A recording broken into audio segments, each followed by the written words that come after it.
Okay, and I will try to remember to repeat the question, but you might have to remind me. Like I said, she'll be asking, so they'll be able to hear. Oh, right. Okay, but if there's one from the audience, But yeah, I'll try to remember to they're repeat it. not, they're only hearing your mic, not the audio. Right, okay. Give people a second. You guys staying here for the holidays? Hmm? Are you staying here for the holidays? I think so. Where are you going? Down to see my dad in Oregon, driving all day Thursday, racing for the Thanksgiving dinner. Yeah, we leave at 6 in the morning. We've done that in the past to get to Portland and it's been totally fine. That's what I'm hoping. Just Yeah, everything- totally fine. Done. Yeah, we're talking about leaving at 5. Yeah, it's not a bad idea. All right, folks, we'll get started here in a second. I'd like to welcome Lori Drummond from the Border Policy Research Institute here at Western.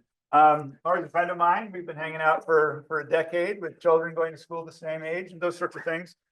We do have a sign-up sheet. I'm sorry, Fred was ill, so he didn't get his chance to get a sign-up sheet. Don't panic about it now, but if you're in the class, do make sure you swing by there at the end. Quick other announcements about that. Remember, we do not have class Thursday of Thanksgiving, which means we just have 2 more.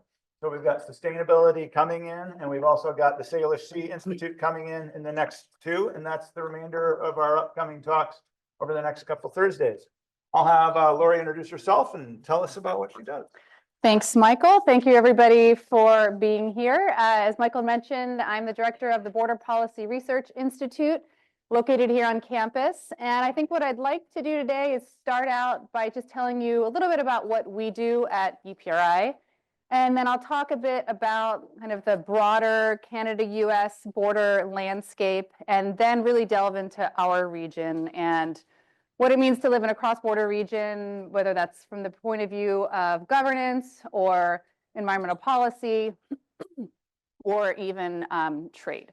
So I do want to just preface my comments by saying that I put this PowerPoint together before last week, and so I felt compelled to add in a few slides touching on some of the emerging issues on our borders regarding irregular migration between Canada and the United States, because I think these are topics that we are going to really be hearing a lot about over the next 4 years. So I think it's important to share some of that with you. So I may not get through all of my slides. I might jump through a few of them depending on how much time I have. So a little bit about the Border Policy Research Institute. Let's see. Uh-oh, it's not working. Let me do it this way. Okay. We were created about 20 years ago by a partnership between a former professor, Don Alper, in political science, and Senator Patty Murray.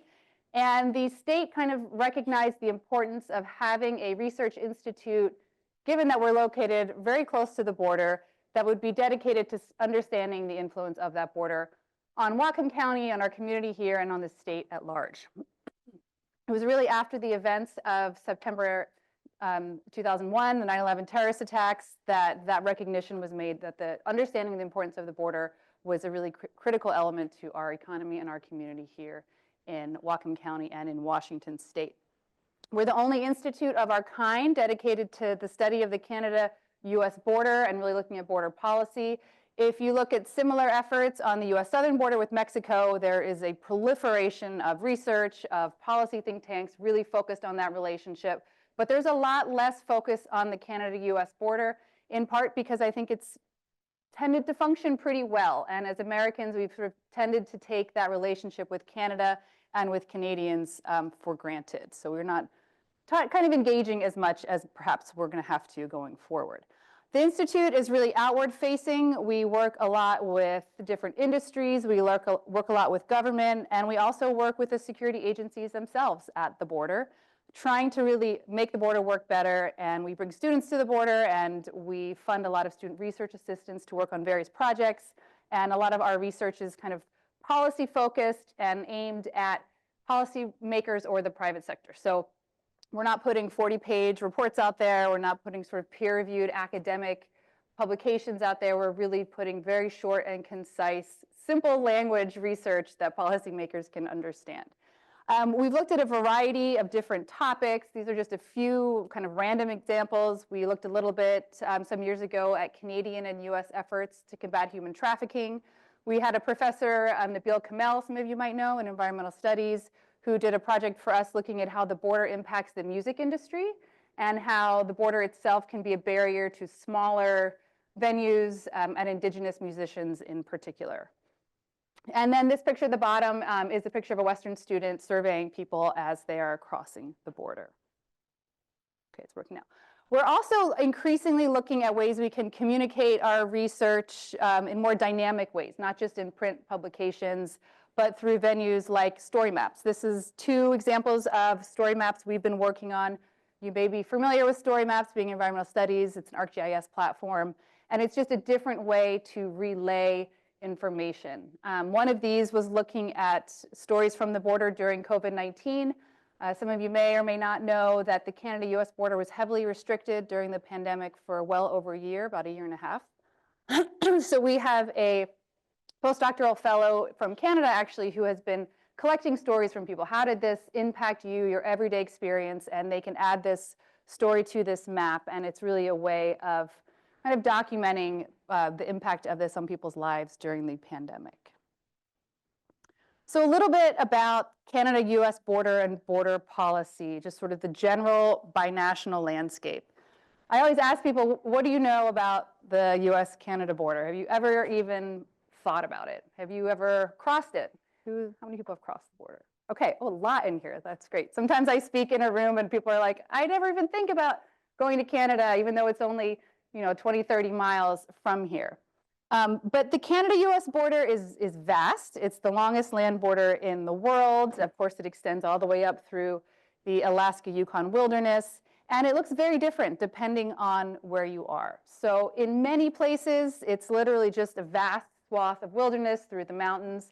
And it is marked by a tiny little deforested strip and a number of different monuments that make sure we know where that international border is, even if it's in the middle of nowhere. And then in other places, like the Detroit-Windsor area, this picture, it's heavily urbanized areas connected by bridge infrastructure, which requires a lot of coordination between the 2 sides. But the important point that I always like to make is the Canada-US border, we might treat it in kind of a one-size-fits-all approach, but it's very different and it functions very differently depending on where you are. So this isn't sort of a hard and fast map of designated border regions. It's just our institute's way of clumping together the economic relations, the social relations that tend to create kind of a north-south connection. Out here in the green, we call this area Cascadia. You might know it as the Salish Sea or the Pacific Northwest. I'll talk a little bit about those names later. But the important point here is that the regions vary significantly. And even though our border policy is one size fits all, it means that sometimes we're sort of comparing apples to oranges and putting square pegs in round holes. So there's sort of a tension between the uniqueness of place and national policy. And I'll say I am a geographer by training, so I'm always very keen to engage in place and place-based research rather than looking at things kind of in a homogeneous way. A little bit about Canada-US border policy. I won't get too far into this because somebody's actually excited about it. Wow, okay. Just a little bit about the unique nature of Canada-US border policy and border management. It's very much about intelligence sharing and cooperation. So I'm guessing the person who is excited about this slide might have a Nexus card. Is that right? Oh, look, you're going to hold it up. Great. Yeah, it's like the best thing ever. If you're somebody who crosses the border, the Nexus program is like TSA pre-check for the border. So if you've ever been at the Peace Arch crossing or our other crossings and you've seen there's a long line of cars and there's this empty lane off to the side and cars are just kind of flying through it, that's the Nexus lane. And the interesting thing about the Nexus program, well, there's a couple interesting things. One is it actually started here in our region. The whole idea for it started here. And then it became a national program, and it's completely integrated between Canada and the US. So when you apply for your Nexus card, at least one person in the room, at least a couple people in the room have them. You interview with a Canadian officer and a US officer, and they're in the same place, and they're sharing all of that information. So when you think about 2 countries being in the same space, sharing that information, it's really an incredible amount of trust between them and an incredible amount of collaboration. Another example of something that was born here in our region is an enhanced driver's license. Any of you have enhanced driver's licenses? A lot of you do. That's great, because once the Real ID Act comes into effect in the spring, you'll have to have an enhanced driver's license to get on an airplane or some other federally issued or recognized ID. So this is just a basically beefed up driver's license that allows you to cross the border. This was created by our former governor here in Washington, Christine Gregoire. In the lead up to the 2010 Olympics, she recognized the fact that a lot of Americans don't have passports. Passports are expensive. They can be challenging to get. So she worked with the Canadian government to develop a simple driver's license that could also reflect your citizenship and allow you to cross the border. So a really neat example of innovation on border policy right here in our region. Another example is pre-clearance. Pre-clearance is something that has its roots on the ferries that used to come from Victoria to Washington State over 100 years ago. And the concept was, instead of clearing customs and immigration when you get to the US, why not do some of that before you ever leave Canada, so when you get to the US, you don't have quite as much processing to undertake. And there's sort of security elements around that too. Pre-clearance is something that's existed in airports for a long time. This is the Vancouver airport. If any of you ever, I don't know, a couple of you have the pre-clearance process out of Vancouver airport. So it's actually the United States. This is a picture of people walking through the Vancouver airport, and you probably can't read the sign, but it says, "Welcome to the US." But you're still in Canada, but you're entering this US jurisdiction. And that allows you, again, to go through all that processing so you can land at any domestic airport in the US and you don't have to wait in line to clear customs. This is a program that's being expanded over the years. Have any of you ever taken the train from Vancouver to Bellingham? So you've stopped at the border and done that funky thing where the train stops in Blaine and the officers get on. So in the next 6 months or so, you won't have to do that anymore, because this train will be full pre-clearance. So you'll go to the station in Vancouver, you'll clear customs and immigration, and you'll be able to not have to stop at the border and just get to Bellingham and be on your way. So just a few examples of how Canada and the US are integrated in their approach to managing the border. There's a lot of symmetry, there's a lot of trust, and there's a lot of intelligence sharing. And all of these three examples happen to be ones that started here in this region and then became binational border policy. So it gives you a little bit of an idea of the strength of our cross-border relationship here and the structures that support it. Okay, so this is a topic that I don't normally work into my slides, but again, because of the election last week, I felt like it was really important to share what I know about this, and happy to talk about it more in the Q&A if it's a topic of interest to you. So the topic of irregular migration and border security. We heard a lot about this leading up to the election. Sure, you all heard narratives around immigration, borders, border security. Much of that was directed to the US-Mexico border, but not all of it. Increasingly, Canada was kind of brought into that narrative, not just over the last year, but kind of the last couple years. So I want to give you a little bit of background on the Canada-US kind of policy landscape around irregular migration. So Canada and the US have an agreement called the Safe Third Country Agreement. This was signed in 2002. And this essentially says that if you are an asylum seeker seeking asylum, you have to claim asylum in the first country that you land in, whether it's Canada or the United States. You can't, for example, land in Canada and then say, oh, but I want to claim asylum in the United States, and vice versa. But for some reason, when this was signed, it only applied to those official border crossings. It didn't apply to the spaces in between. So what we saw after the last Trump administration was elected in office, there was a lot of similar threats that we're hearing now around deportations and status being revoked. That happened back then too. And so we saw quite a few immigrants leaving the US and going to Canada, crossing through this one area called Roxham Road on the east coast of the US into Quebec. And so Canada and the US collaborated on this, and they said, well, we're going to close this sort of loophole in response to the post-Trump exodus. And this is important to understand today because we are now entering another Trump administration. And I'll touch on this in a bit, but I think there's another anticipation we might see another exodus of people trying to claim asylum leaving the US for Canada. Although now, if that happens, they can no longer do that between these ports of entry. What does that mean? It means that rather than using what was actually a pretty dedicated passageway with help along the way, with border officers in Canada sort of being there to process these asylum seekers, it means these asylum seekers are going to have to find more creative ways to cross, which in this area of the world between especially New York State and Quebec, there's a lot of forest, there's a lot of water. It becomes much more dangerous. So that's kind of that landscape that we may be facing. Another important policy that's been changed recently was visa-free travel that Canada had allowed for Mexican nationals. This was a policy put in place in 2016 that again allowed Mexican nationals to travel to Canada without visas. And this was ended earlier this year in response to a large increase in asylum claims for people coming from Mexico to Canada, but also on pressure from the United States, because the United States was saying, hey, Canada, you're letting these Mexican nationals into your country without visas, and now they're sort of sneaking over the border into the United States. So what we were seeing, which was sort of interesting to me, is concerns about increases in irregular migration in both directions across the border. So it wasn't just Canada saying, the United States, there's too many asylum seekers coming, or the US saying, Canada, we've got too much irregular migration across the border. It's both countries sort of sharing this concern.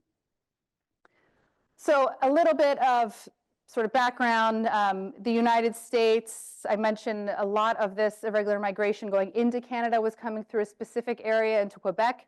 The reverse was true for the migration coming into the United States, this very specific area called the Swan sector.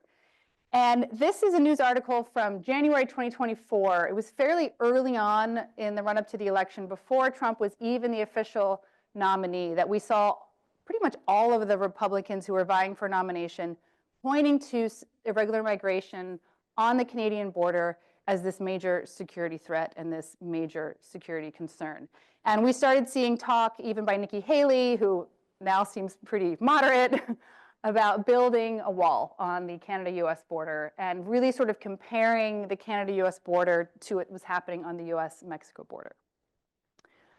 And this is the picture, sort of the Canadian perspective is, well, we had all these people fleeing the United States during the first Trump administration saying the US actually isn't a safe third country under a Trump administration, so we should be able to claim asylum when we reach Canada.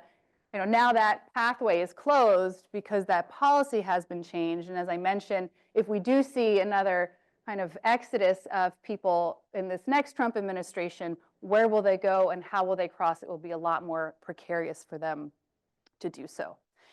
And I just yesterday, it was sort of like, I saw this in these two quotes in the same news article, and I thought, how are we approaching these, these issues? And the new border czar that apparently we're going to have in the US is describing the situation as extreme national security vulnerability. And on the Canadian side, their public safety minister is still sort of saying, we have a shared interest, we want to deepen collaboration in cross-border issues. So we are really pretty far apart, I think, on any productive conversations on what I consider to be a shared border, which is unfortunate. And before I sort of move on to talking about our region, I think I'll just add that I think under a Harris administration, there might have been an opportunity to approach these challenges on our border in a really collaborative and shared and productive way, because as I've shown in the other border policies example, the US and Canada trust each other. We know how to work together. We know how to solve these problems in ways that perhaps are less detrimental to the people who are trying to cross. And I just don't see that happening in the next 4 years. So I don't want to be a Debbie Downer, but I think you're going to hear a lot more, obviously, about border security in the next 4 years. And I guess I encourage you to think about what that means for us on the northern border who live close to an international border that is also likely to be pretty impacted by these choices. Because this language, extreme national security vulnerability, is specifically talking about the Canada-US border. So I'm going to shift away from national politics and talk a little bit about our cross-border region, because this is something we're all living here, we're playing here, we're working, we're studying here. How do we define this region? For a lot of people, a lot of companies, a lot of government functions, things just sort of stop at the border. There's great examples of maps. I have one in here where the watershed just stops at the international border because we have this sort of border blindness. There's different ways, of course, to define a region, and specifically a cross-border region. You might think about it geographically, looking at a map. You might think about it thematically. One thing that kind of aligns this region is our common political values and cultural values, or politically as well. How do the political jurisdictions sort of chunk up this space?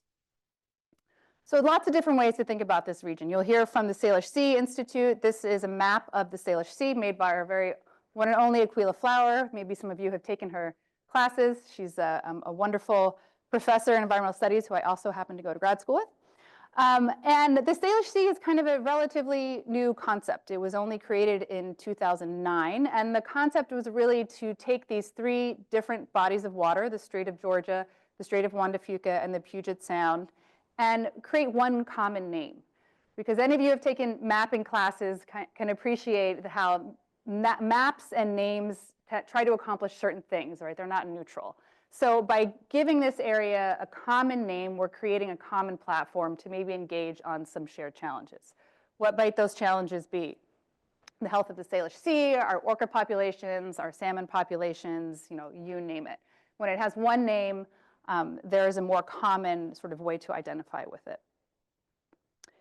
Another way to look at the region is through the really complex mix of the indigenous nations we have that predate the border and that overlap with the border. Over 70 nations. There are tribes in the US, First Nations in Canada. This is a map of the Coast Salish territories. I also have this map again later in the presentation.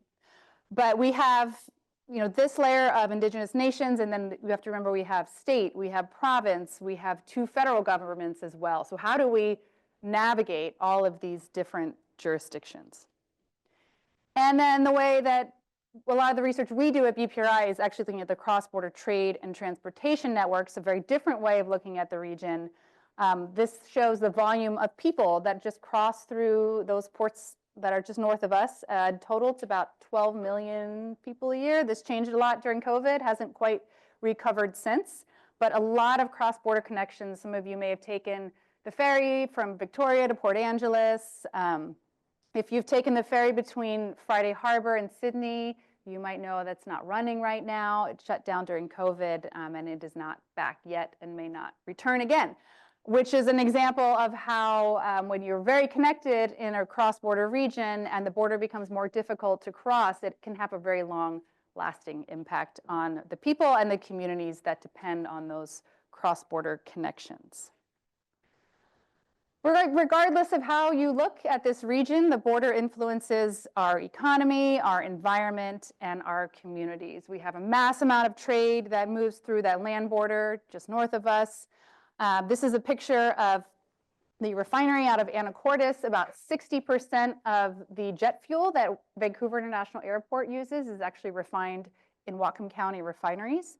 And then the bottom picture is just a picture of a mother and her son sitting on either side of the border. You can see the international marker right there is one of those markers showing where the border is. And these are people that have come together to be in a shared space without actually crossing the border. And we have a lot of families and friends here who straddle the border, some of them in the room with family on the other side, and a lot of dual citizens as well who rely on that border functioning for them to get back and forth. The border also shapes our innovation ecosystem. We do some really cool things here in cross-border supply chains. We created the world's first electric seaplane some years ago. It was, I think, an engine from Everett and a company from Victoria, and they worked together to create this electric seaplane.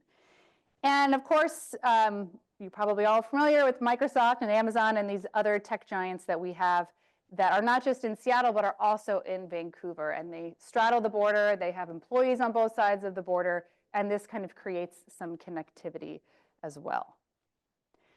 And I'll just go through a few ways that the border really influences our community. This is a picture of the Peace Arch Park. If you've crossed the Peace Arch border, you've seen this arch. The border really shapes, I would say, unique spaces of connection and separation specific to here. So this arch was built 100 years ago to commemorate friendship and unity between Canada and the United States. It's often used around North America to talk about the Canada-US relationship in a very warm and fuzzy way. It has language like brethren dwelling together in unity, and it's all very, very nice. It's also the only space along the Canada-US border where people can be together from both sides. And so during the COVID restrictions, some of you may or may not have really been impacted by those, but people throughout North America who had loved ones across the border weren't able to see each other for an extended period of time. So they started to learn about the Peace Arch Park. And as a result, the Peace Arch Park had something that was termed the Summer of Love, where people from all over the US and Canada, maybe they came to Vancouver or Seattle and drove to Blaine or drove to White Rock or Surrey or wherever they were to be together in this park.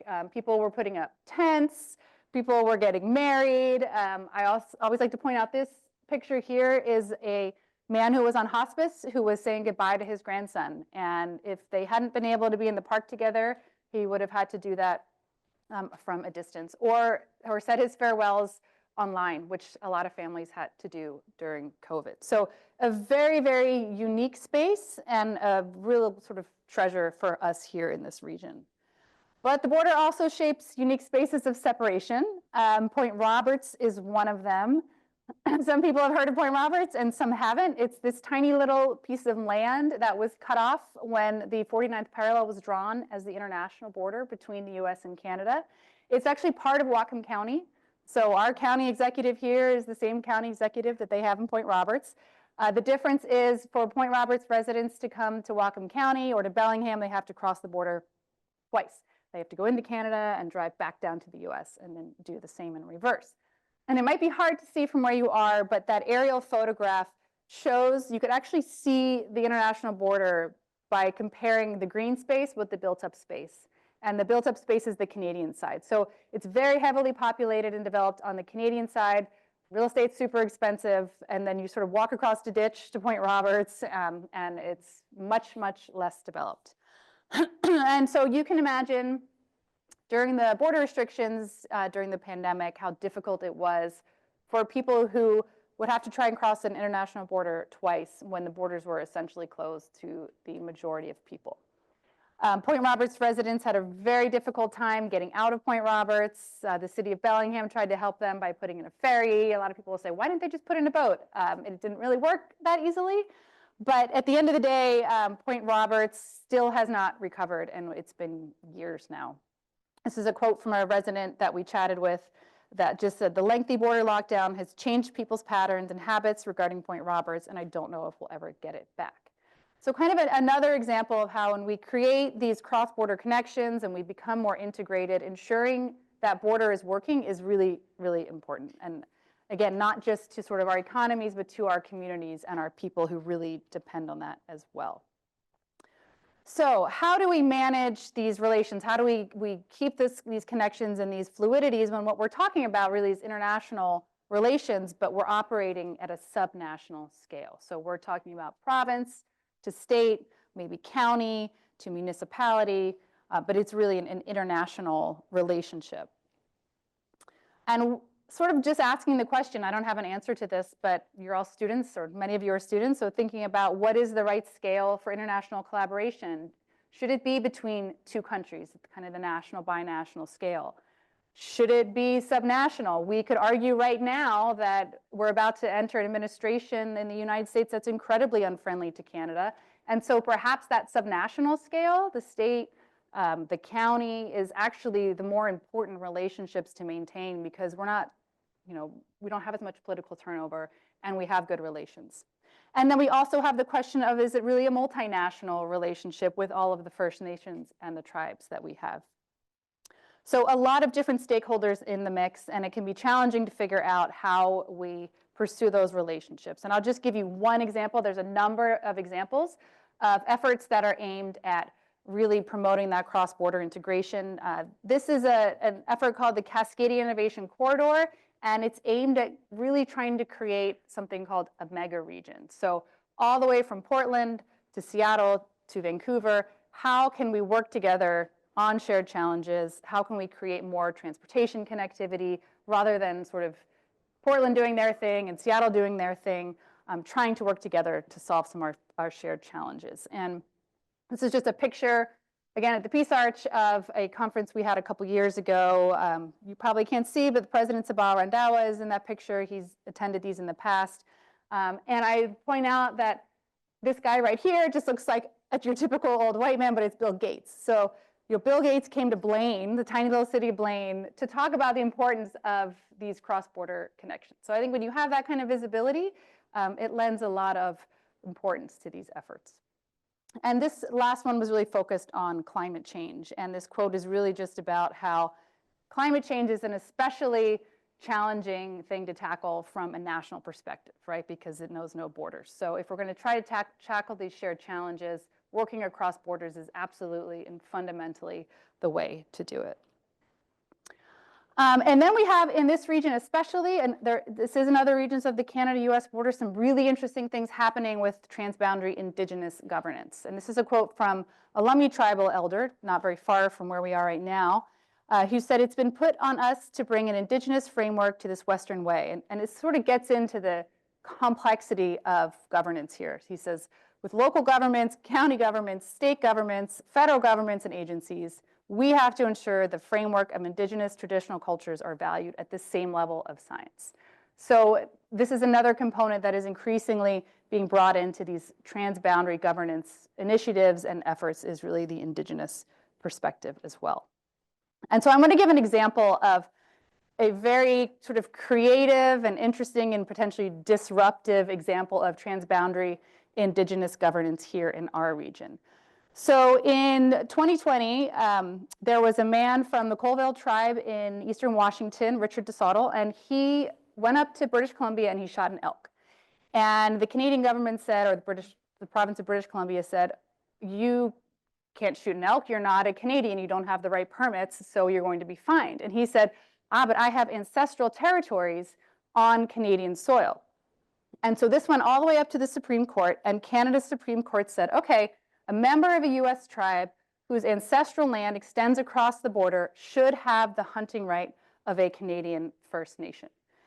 And in response, Daryl Hilaire, again from the Lummi Nation, said, sort of confirms that our rights were not extinguished by the border, yet Canada continues to ignore us. So what happened next was the Lummi took this Supreme Court ruling and said, we are going to apply this to the place where we live and see what sticks. So the situation, many of you may be familiar with a large shipping terminal that goes in and out of the Port of Vancouver. If you've ever camped on the San Juan Islands, especially the northern islands like Patos that are closer to the border, you've seen these ships. They come back and forth, huge, huge container ships. There's a picture of one right there. I was camping this summer on one of these islands, and basically this exact picture happened where you had one of these huge cargo ships on its way to the Port of Vancouver and this pod of orcas in front of it.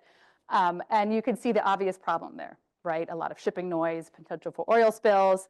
That picture below is just the Port of Vancouver. So Canada has the laws of Canada require Canada to consult and obtain consent from Indigenous nations if they have infrastructure projects that may impact those Indigenous nations and their lands.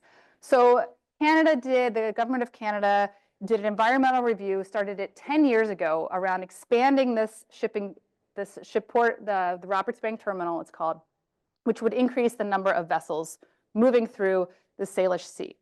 And so they went through their duty to consult. They consulted a number of Indigenous groups. They obtained consent. And when they were ready to go through with the process, the Lummi came along and they said, wait a minute, you didn't consult us.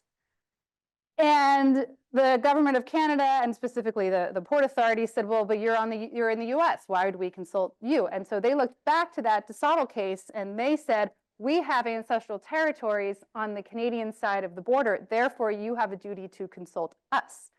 And I work with a local attorney in town, and he does cross-border work. And he said, it was so creative to think of applying that case to a situation like that.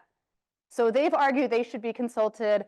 As far as I know, this is still working its way up to the Canadian Supreme Court and hasn't been decided on yet. But if it goes in favor of the Lummi, it will be a pretty big landmark case in granting US tribes, like increasing rights on Canadian soil.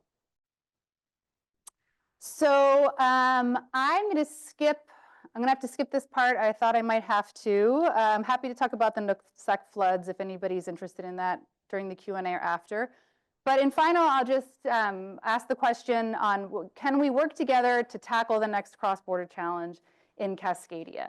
And this is a really fun challenge that I love to talk about, and it's the 2026 FIFA Men's World Cup Games. Any of you know that's coming to Seattle and Vancouver? Yes, most of you are aware. So the games, which are billed as the biggest tournament of all time, are coming to cities across North America, across Mexico, across Canada, but also to Vancouver and Seattle. And this is the only place in North America where the games straddle the border. And the way that the tournament has been set up is there's actually going to be a game played on the US side, and then the next day on the Canadian side. And they sort of alternate between Seattle and Vancouver. So those of us who do cross-border work, we're sort of looking at Vancouver preparing for the games and Seattle preparing for the games and saying, is anybody worried about what's going to happen at the border? And I will say that people weren't really thinking about that. Of course, the border agencies themselves were sort of like, yeah, we'll staff things up. But there wasn't a whole lot of attention on the cross-border dimensions of that. So that's been changing, and more conversations where we're really trying to draw attention to trying to make that border work. And the way that I always share that is the experience that we had a couple summers ago now with regional tourism and cross-border travel. So in July of 2023, the Toronto Blue Jays and the Seattle Mariners played a game down in Seattle. And anytime there's a Canadian team playing a US team in Seattle, we get a lot of Canadians coming down to watch the game. So there was already kind of a lot of traffic heading to the border this weekend. The same weekend, she was playing in Seattle as well. And every time I tell this, I didn't even know this was happening. I just happened to be in Seattle. And I'm like, why is everybody dressed so funny in these pink clothes? So it was like this sort of worst case scenario where you had so much going on in Seattle, so much traffic coming down from Vancouver, and you had people stuck at the border for hours and hours and hours. So hopefully this doesn't happen again during the World Cup games. Obviously we don't want people to miss their games or get stuck at the border, but I could almost guarantee we're going to see something somewhat similar to this during those games. And I just want to close by saying that cross-border collaboration, we do a lot of it here. I think our region is it's been called the gold standard. We're sort of the leader in how we work across the border with our neighbors to the north, but it requires a lot of effort. And I gave you the example of that one initiative. There's a number of initiatives aimed at that relationship, but most of those are kind of off the side of people's desks. So they're not getting really the attention that they need.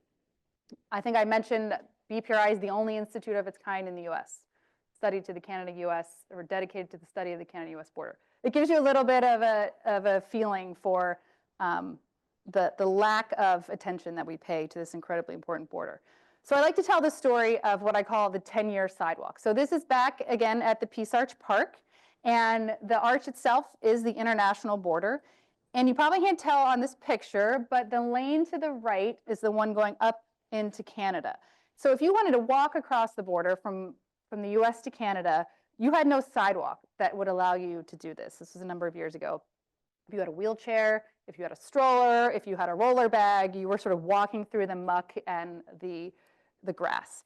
So what we wanted to do, and this was through another organization that does a lot of collaboration, is we wanted to build a sidewalk that would allow people to have something to walk through when they're crossing the border. And you can kind of see up there, the sidewalk just kind of ends, right? It just stops. So it seems simple enough, right? You have two countries, they're friendly to each other, they want to connect the sidewalk as well. And it took 10 years to build this sidewalk. And this is a picture of the Washington State side up there. The only way that the sidewalk was actually built was the park workers just kind of did it without, I think there was some workarounds. I probably shouldn't get too much into the weeds on that, but they just sort of did it. And even after all of that time and effort and funding to get this through this multi-jurisdictional, puzzle, the bricks don't line up. You know, they're not even the same color. So I point this out as even when you have the best intentions and you have great relationships and you have really engaged people trying to do this work, it can still take 10 years to build a sidewalk. And I'll just close before I open it up to questions, saying that the border shapes our ability to collaborate with each other on shared challenges. How well that border functions really has an impact to our communities and our state. And I think the border in some ways makes us more resilient because we have to work harder to solve some of these problems, and that makes us stronger, but it also makes us more vulnerable. And we certainly saw that during the COVID restrictions when that border largely closed. We saw communities like Point Roberts nearly disintegrate. And it remains to be seen what we'll encounter in the next 4 years. We do have issues of irregular migration here in our region. We don't hear about them very often, but they do happen. And the extent to which the US in particular decides to get really hawkish on those could change spaces like the Peace Arch Park. Already it's becoming more and more difficult for people to be in that park together in a shared space. So I encourage you to care about the border that's just a 20-minute drive from here. If you haven't been to the Peace Arch Park, to check it out. If you haven't gone to Canada, it's a great opportunity to go to another country and get home the same night. If you're at all interested in border studies or in doing any of these fieldwork projects, we'll be hiring for students this summer. I think we start right after summer quarter or spring quarter gets out. So the second half of June and into July, we'll be taking a team of students up to the border to survey travelers as they cross back and forth. This is, I think, the last one we did, and they had a great time. These students had a lot of fun up there. And then we do it again in the winter, which isn't quite as much fun, but you're still getting paid. So it's really an interesting experience too. And I always tell students that it's something that kind of stands out on your CV. Like, yeah, you worked at the border, you did this survey at the border. It could be a good topic of conversation if you are looking for a little summer work and something that might stand out. And one more final thing, we are organizing a conference in Seattle that brings together a global network of border scholars, and we'd love to support some students to present research at that conference. If you're interested, you can email myself or Jennifer Bettis, who's my program manager here. We have some financial support that we can provide if that's appealing to you. And I will open it up to questions now.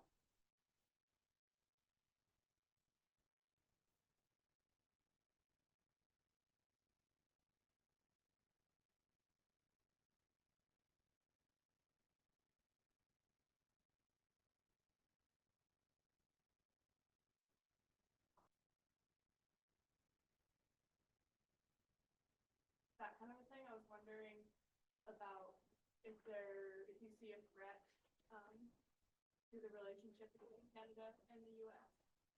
So the question I'll repeat for the online audience is the Trump administration really pursuing a protectionist approach and how that might impact the Canada-US relationship. The interesting thing about another Trump administration is we've had one, so we know what happened the last time, and it was really bad, I think, the last time. Trump said regarding Trudeau, there was a special place in hell for leaders like him. I don't know if it gets much worse than that. And Canada is always in a tough position because they rely very much on the United States. 75%, I didn't really talk about trade, but 75% of their exports come to the United States. So they're in a tough position because they sort of need to make that relationship work. And it did not work very well the last time. Now, one thing that's going to be different this time is Trudeau will be gone probably sometime the next year. There'll be a Canadian election, and all indications point that he will no longer be the prime minister. So that could be a different dynamic, but I think what I would anticipate is sort of the same bullying Canada somewhat into submission. I know that sounds really bad, but there could be, Canada has some things that the US needs at the same time. So they have critical minerals, they have other things, but it's always going to be a disproportionate relationship. Just to give you an example, the population of Canada is about the size of the population of California. So that puts it into perspective a little bit, the bargaining sort of angles of both countries. I don't know if that answered your question, but yeah. So you mentioned how there isn't an institute like this in the US, but do you know if there's an institute like this in Canada or is it totally? Yes, there is one at the University of Windsor called the Cross-Border Institute, and they do some similar work focused a little bit more on cross-border trade because Detroit-Windsor is a huge manufacturing corridor for automobiles, and those automobiles go back and forth as they're assembled.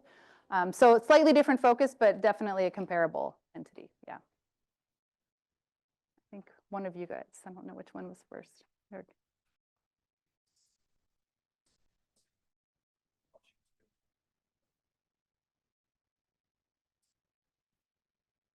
The question was how much autonomy the border in this region has compared to the federal government. And I mean, the border itself is federal jurisdiction. So it's another interesting thing when you talk about, or when I talk about cross-border collaboration at the regional scale, it's always butting up against that federal jurisdiction. So we can do things like, hey, create an enhanced driver's license that's used to cross an international border, which is a state initiative, but there isn't really an autonomy per se.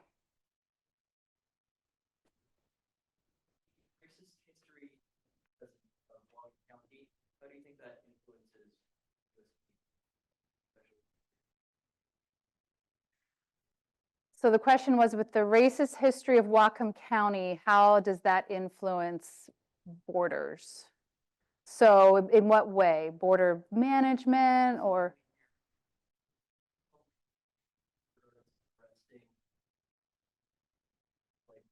Leader of the Adam Walker. Right, yes. So there have, yeah, it's an interesting question because some of that could be local border management and some of it could be more federal. There is definitely targeting, maybe more at nationality. We had an issue not that long ago where there was and I hesitate to lay out the specifics because it's been long enough.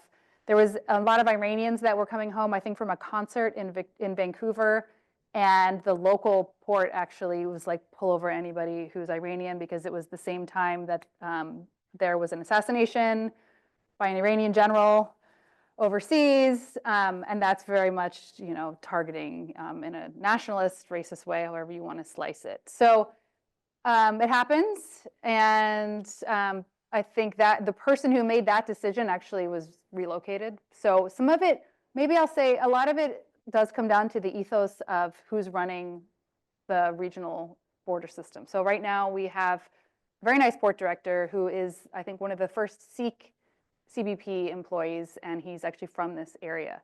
And I think he's really trying to remove some of that profiling from the system. But the difficult thing about the border, and I'll move on after this, is that the border officers have a lot of discretionary authority. So on any one given day, you might cross the border with no problems, and then on another day, you might get somebody who just decides that he doesn't like your beard and your long hair and pulls you over for no real reason at all.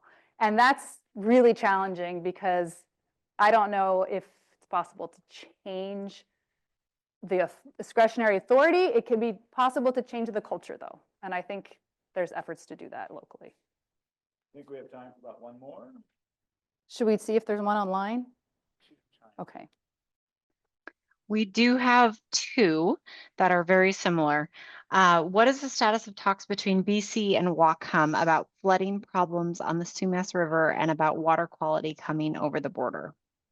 Yeah, so those were the slides that I skipped, was the issue of the Nooksack floods. A couple years ago, some of you might know, the Nooksack River originates in Whatcom County, or in Washington and Whatcom County, but when it floods, it spills over the border into Canada, and we have yet to figure out a solution to that. The governor and the premier set up a task force, the Nooksack River Flooding Task Force. I know that it's met, but in conversations that I've just recently had trying to figure out if anything has happened, I have not heard any real movement or updates, only that the talks are happening. So kind of a non-answer, but. Yeah, well, I think we have to wrap it up, but I'm sure Lori's happy to stay and talk to folks one-on-one for a bit. So Sure. thank you, Lori. Thank you all for your attention.